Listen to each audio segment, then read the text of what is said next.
Salut à tous, c'est David. On se retrouve aujourd'hui pour une nouvelle vidéo pour le test du Xiaomi 13. J'ai passé quelques jours avec et je vais vous dire ce que j'en ai pensé. Juste avant de commencer, je vais vous demander 2 secondes de votre temps en 3 clics pour soutenir ma chaîne.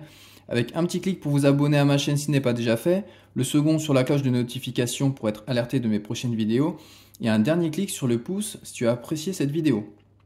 Alors on va commencer cette vidéo par le design de ce Xiaomi 13 que je trouve magnifique. Il ressemble dans l'ensemble à un iPhone mais sans l'encoche. Il est disponible en deux autres couleurs, en blanc et en vert, et moi j'ai la version noire. Donc voilà, comme je disais, il ressemble quand même à un iPhone avec les côtés carrés et les bords arrondis.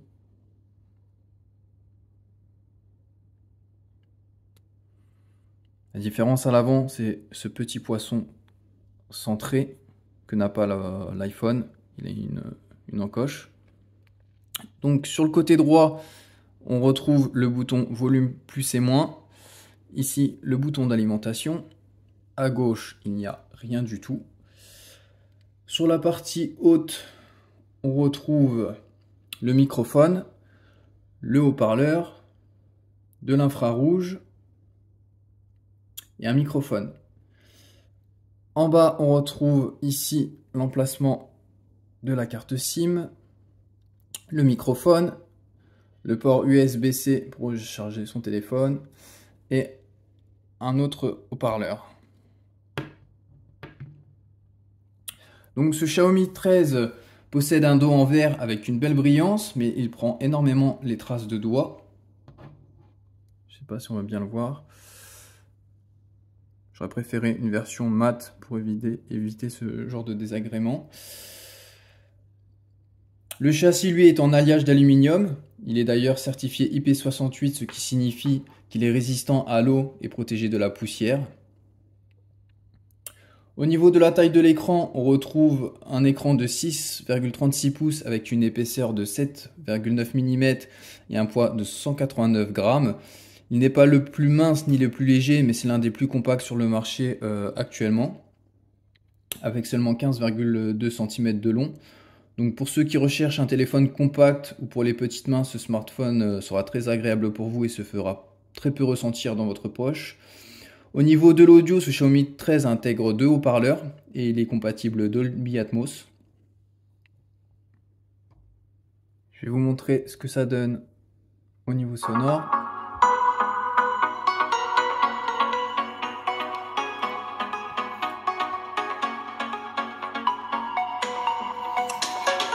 Donc le haut-parleur du bas est un peu plus puissant que celui du haut, mais il est plus équilibré que d'autres smartphones et je trouve le son très agréable, avec aucun grésillement. Et pour un petit comité, un petit groupe, ça suffira pour écouter de la musique tranquillement.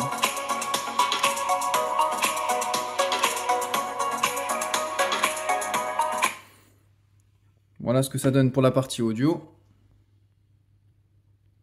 Pour en revenir à la partie de l'écran, c'est de la AMOLED protégée par le Corning Gorilla Glass Victus.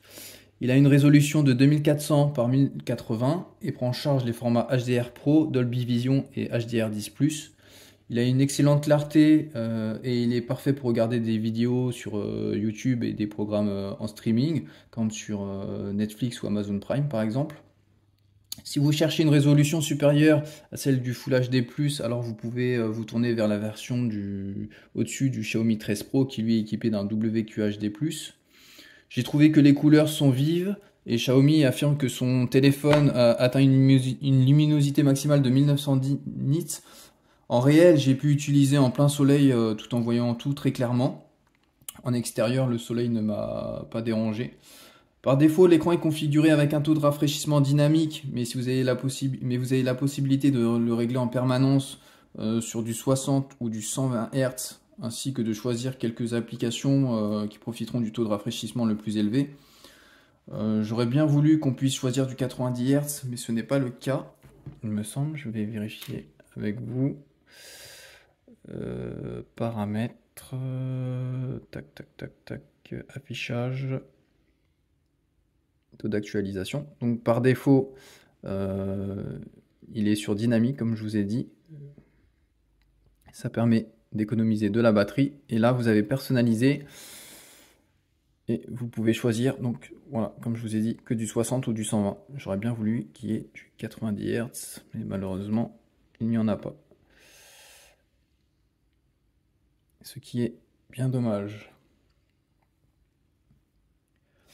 Pour les gamers, le Xiaomi 13 dispose d'un taux d'échantillonnage tactile allant jusqu'à 240 Hz et un mode Game Space dédié qui vous permet de choisir différents paramètres en fonction de vos préférences.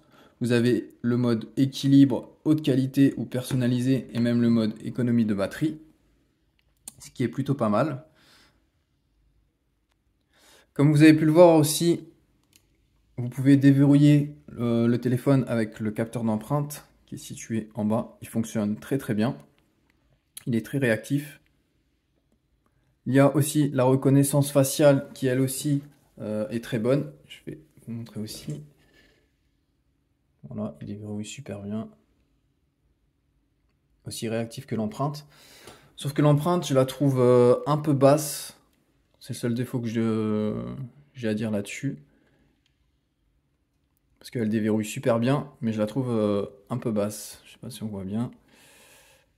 Voilà, j'aurais préféré qu'elle soit un petit peu plus haute. Mais bon, ça c'est un petit détail parmi tant d'autres.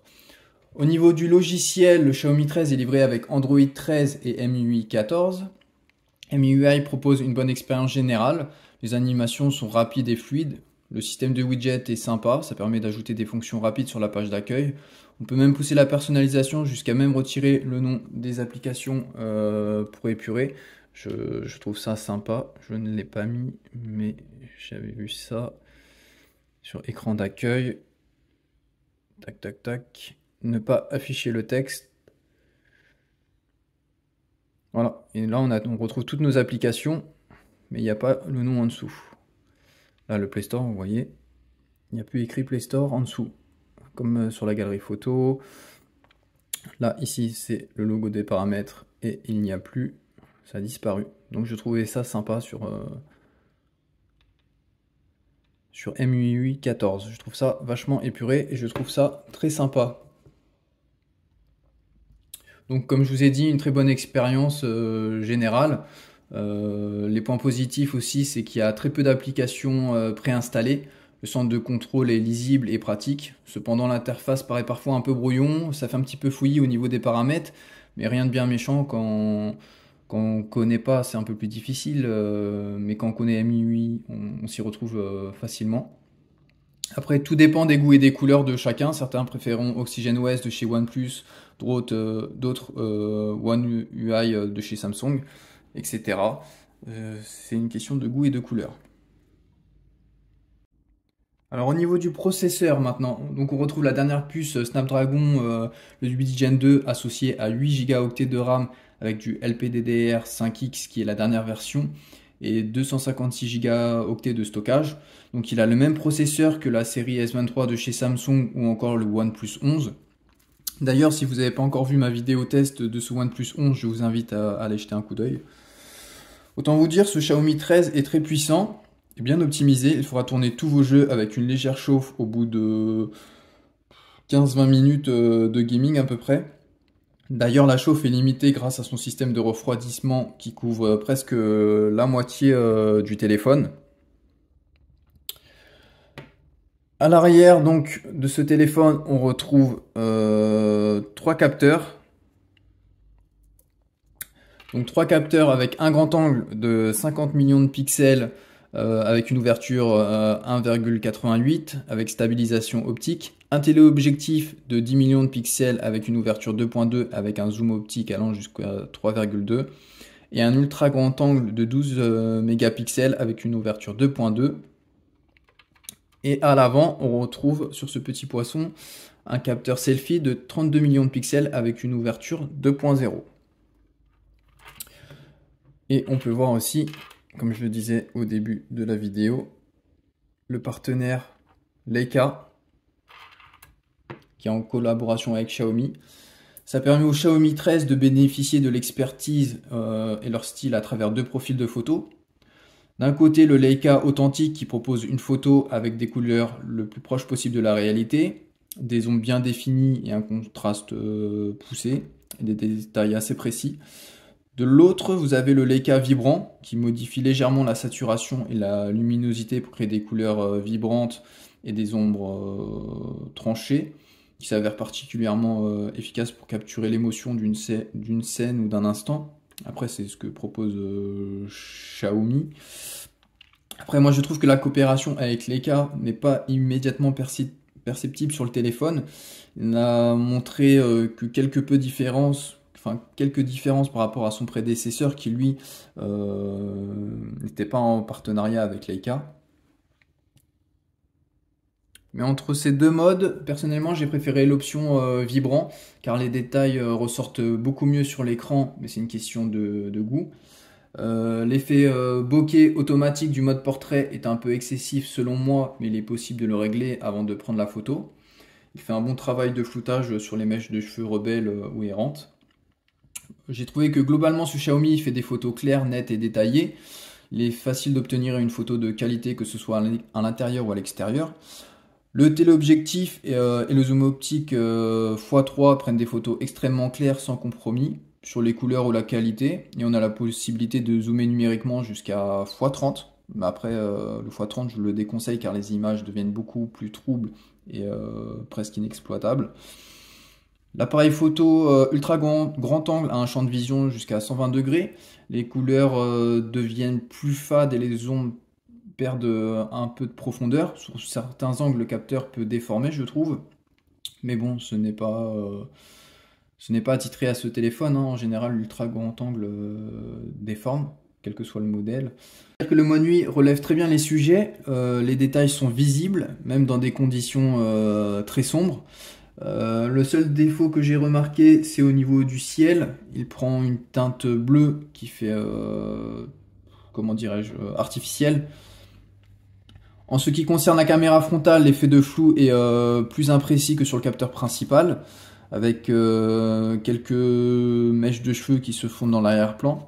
Cependant, j'ai pu obtenir quelques selfies corrects avec ce téléphone, et m'a même surpris en extérieur la nuit sur quelques photos. Le Xiaomi 13 est capable de filmer en 4K jusqu'à 60 fps ou 4K 24 fps. Bon, après, cette dernière option s'avère finalement assez moyenne car les zones sombres des vidéos 8K présentent un bruit visible. Donc, vaut mieux rester sur du 4K 30 fps ou 60 fps. Globalement, la stabilisation est plutôt satisfaisante, mais on trouve peut-être un petit peu mieux du côté du S23 ou d'un iPhone 14. De toute façon, je vous mets en lien dans la description les photos et vidéos prises avec ce Xiaomi pour vous laisser juger par vous-même ce que vous en avez pensé. Niveau autonomie, avec la batterie de 4500 mAh, l'autonomie du Xiaomi 13 est très bonne. Il s'en sort très bien. Il est efficace par rapport à d'autres concurrents dotés du même processeur. Bien évidemment, tout dépendra de votre utilisation et de vos paramétrages. Le Xiaomi 13 utilise la même technologie de charge que son prédécesseur et peut se recharger complètement en 50 minutes en utilisant l'adaptateur qui est fourni dans la boîte, qui est un adaptateur de 67 watts.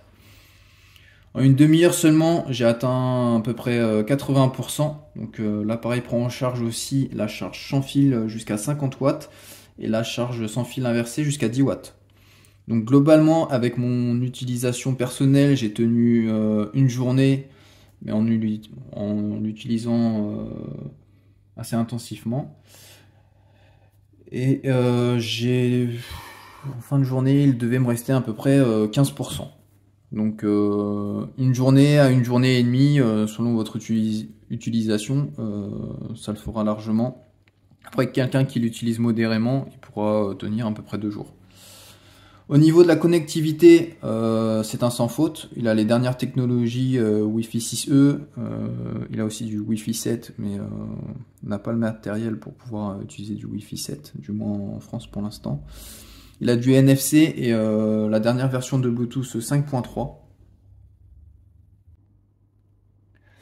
J'ai aussi oublié de préciser, pour ceux qui n'ont pas vu ma petite vidéo de déballage, il y a aussi une coque qui est fournie avec ce téléphone.